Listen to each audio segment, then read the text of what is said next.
आफादनि 17थि बोसोरारि जथुम्मा आरो दुलाराय बर' हारिमु आफादनि 19थि बोसोरारि जथुम्मा बे खुंनो थांगासिनो दं। दासिम मा हाबाफारिया जाफुंखो आरो बेसेबां आवगायदों? गिबियावनो नोंथांनि चेनेलखौ आङो बरायबाय आरो लोगोसेयैनो मागो दमासि बे मागो दमासि फोरबोनि गासैनिबो मोजां हामलायनायखौ आं जासिबाय। दुलाराय बर' हारिमु आफाद बिनि 19थि बोसोरसालि जथुम्मा आरो 17थि दुलाराय आइजो अनसाय आफादनि बोसोरारि जथुम्मा बे मोननैबो जथुम्माखौ धेमाजि जिल्लानि सिङाव थानाय बे जुनाय महकुमानि गेजेराव सिमेन्सापुरि सानजारि नोगोराव एस.बि. बड' गोजौ फरायसालिनि बे गेलेग्रा फोथाराव सानथामनि हाबाफारि लानानै जुथायै खुंफुंनो इतिमध्य थाम थिम जाबाय। दा बेवहाय बुंनांगोन दिनैसिम प्राय 90% खामानिया जाफुंबाय आरो बेखौ बरायनो थाखाय इतिमध्य गोबां जोंनि दालाइ आफादनि जेसेबांखि मावथिफोर दङ, इनसार्जफोर दङ, बिथांमोना गासैबो गावसोरनि गोसो मोदोम होनानै खामानिखौ मावगासिनो दङ आरो गाबोननि गेजेरावनो बे 100%आ जाफुंगोन। आरो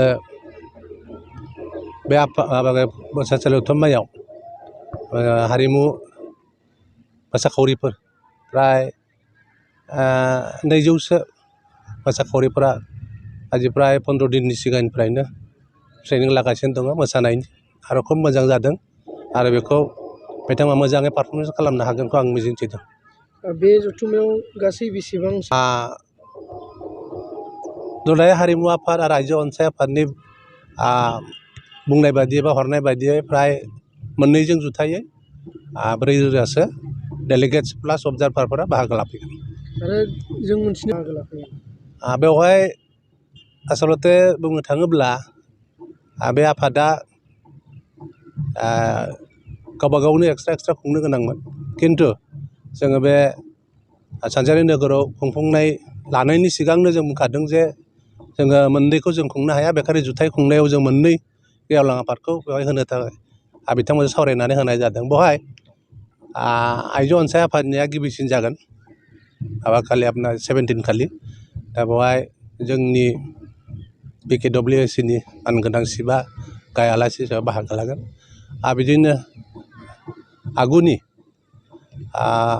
प्रमेलारि ब्रह्म बिथाङा गिबि फाउन्डार माने अल ट्राइबेल वुमेन वेलफेयार फेडारेसननिनो आफादगिरिमोन। आरो बिदिनो कमिला बसुमतारी बिथाङाबो आगुनिनो फाउन्डार नेहाथारिमोन। दा बिथांमोना बेवहाय बाहागो लानो थाखाय अलरेडि कनसेन्टेड, बिथांमोना नुजाफैगोन होननानै दिनैसिम बेखौ आइजो आफादनिफ्राय जों खबरखौ मोननाय जादों।